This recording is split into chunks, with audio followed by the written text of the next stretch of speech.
1973, two scientists came together to create the first modern genetically engineered organism. Across the globe, genetic engineering was strongly encouraged, leading to more new improvements to advance modern genetic modification. What are GMOs? GMOs stand for Genetically Modified Organism. This means that the organism, which is any living thing, has their genes, which is composed of DNA, that are the instructions used to determine how that organism's cells grow, is modified or changed somehow. GMOs are usually designed to produce a beneficial outcome. How do GMOs work? Scientists insert a gene into the DNA of the nucleus of a single cell, keeping most of the organism being modified's genetic code untouched. Then the scientists will go on to treat this cell with plant hormones to encourage development. The cell will divide, becoming into a plant with all the cells containing the same gene that was inserted into the original cell.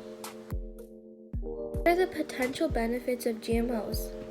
GMOs actually can be used on other organisms, though it's known for being used in crops or our food.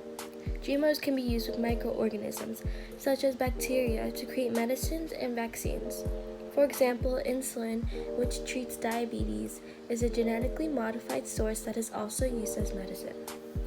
Another advantage of the use of genetically modified organisms is that they can produce and provide significantly more food to assist the increasing population. Genetic modification has caused crop yields, which is the full amount of an agriculture product, to grow by 22%. What are the ethical problems or other drawbacks involved with GMOs?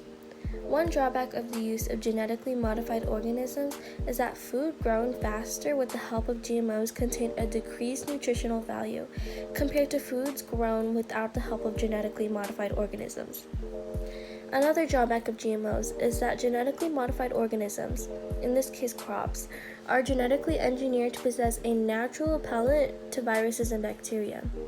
This will lead to these viruses and bacteria to become stronger and resistant, allowing non-genetically modified plants to be impacted by these stronger viruses and bacteria.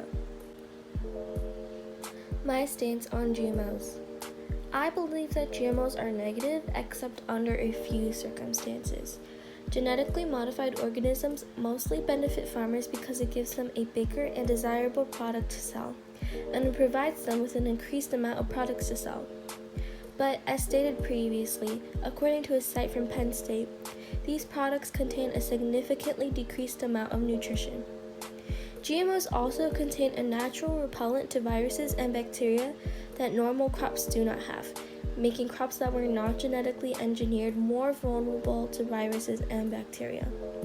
Although GMOs can be used to create vaccines and medicines, I would like to avoid the consumption of products enhanced by genetic engineering.